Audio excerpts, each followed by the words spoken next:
So here we are, sports fans and equipment fans. We're in downtown Lillooet, British Columbia. And we're in pursuit of fruits and vegetables today, but we're stopping here to look at old rusty logging machines. So we've got a couple Timberjacks here. And one of these has got a high lead yarder setup on it, which I have never actually seen in person. So we're looking at it here today. I've got Brian Fitzpatrick with me. He's our guide here today, our Lillooet man. So there's the back of this guy here. This is pretty dry country up here, so things tend to last. And we're walking around this yarder setup. It's mounted on the back of this Timberjack skidder. And we just discovered a few minutes ago that the yarder setup is actually built in Scotland. I'll show you the tag here in a minute. There's a drop carriage. Brian's been filling me in on a bit of this stuff. I'm not super knowledgeable on it, so I'm going to just walk around the machine here and then we'll come back to the yarder setup. There's some guys over here working away. It's all logging equipment around here. School buses. There's another yard right over there. We're going to be looking at that in a few minutes. We're going to be over there.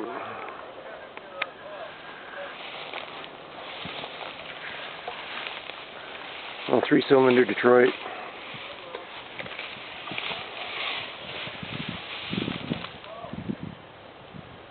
Not too bad on tires on the front here with the chains on. That one, tires back here, a little worse for wear.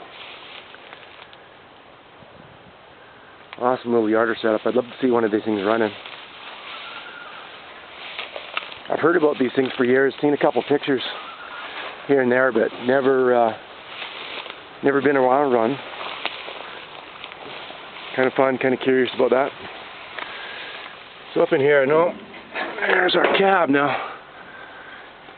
What an ugly place to work on a nasty day because you're not glassed in at all. There's a place for rain to come in through there, so you know, some poor schmuck's going to have to be running a yarder in his rain gear.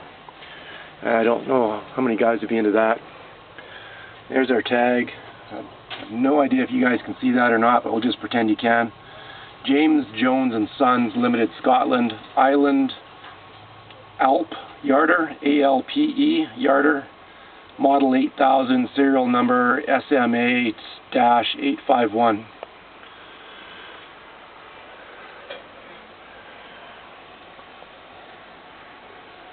I guess it's a talkie tutor antenna or whatever the case may be.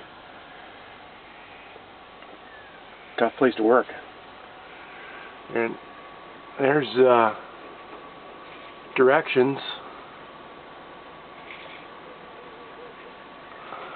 up in here for how to make this thing go. You're looking at it upside down right now. What a beast.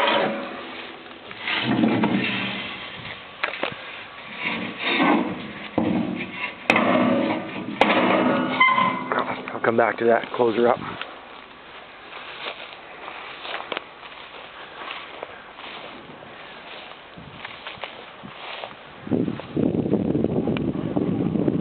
Pretty light duty stuff, and it is be, I would imagine, for thinning and doing really lightweight kind of work. But interesting, be very interesting. It's going to swing over, see what these guys are doing here.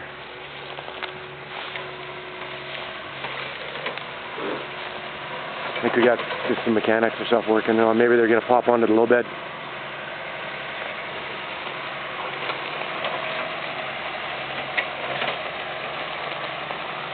Oh no, they got something on the low bed I guess they're going to pick up. I don't know what that is. Looks like some sort of processing head or grapple combination. No idea. Anyway, we'll let them get back to it. Some people get a little pissy when you point a camera at them and they don't know who you are. And I don't blame them one little bit. There's this carriage. Don't know a thing about it. Some of you guys out there, I'm going to put this on heavy equipment form. You guys will be all over this. So you'll have more more opinions, more ideas on what's going on here.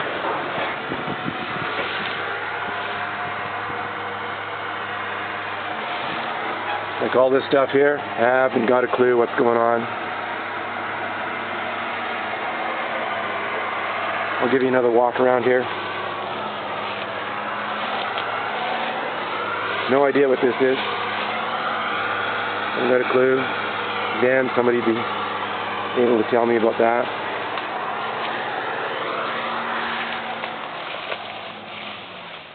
One nice tire. Must have got it at an auction or something like that. They went all out. Got one really nice tire. Now Brian was telling me that these are the guy line winches here. Now, I'm looking at these things and it looks like they're, could it be hand crank winches? Because I'm not seeing any power to them, and I'm seeing, you know, this little setup here, and I'm not seeing any hydraulic power to it. Brian's over talking to the sawmill guy, so he's not here to contribute right at the moment. Maybe, no idea.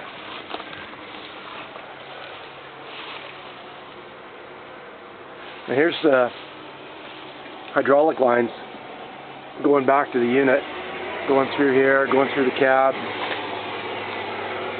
down here, then down into there.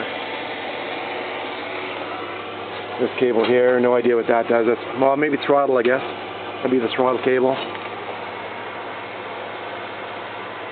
I guess obviously all the power comes off this little 3-cylinder Detroit. Oh, here we go. What the heck is that thing?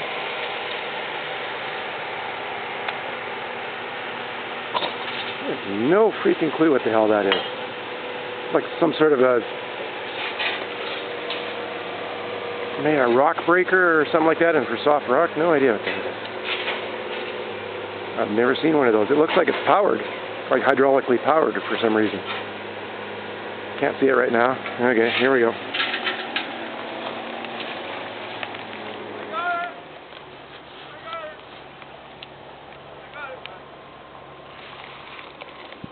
I'll give you a little tour of this guy.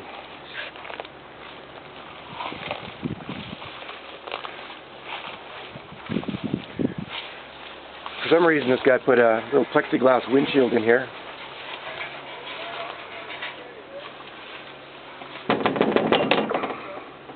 Must have got tired of getting rained on. Heavy duty throttle pad. Everybody should have one of those in their four-wheel drive. As Brian points out, the seat's doesn't have a mark on it, so it must be a relatively new seat. This is all padded up here, so it looks like whoever owns this thing is probably getting tired of getting beat up inside this thing, and he gave himself some creature comforts.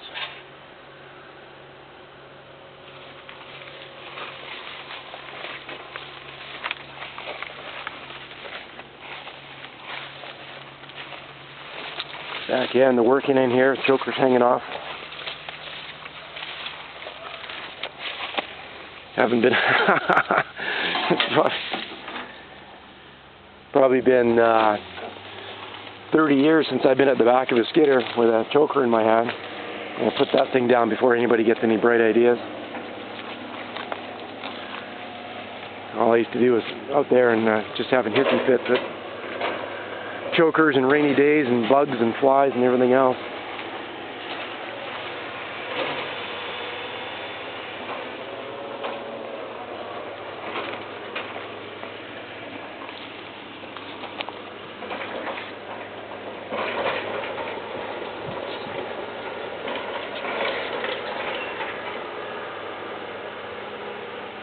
That's pretty cool.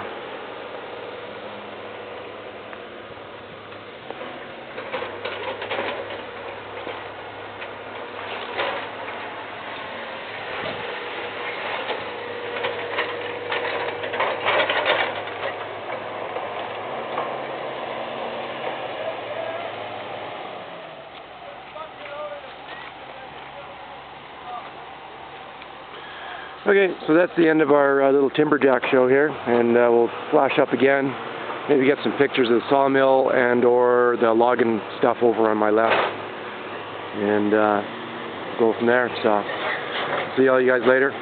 Bye for now.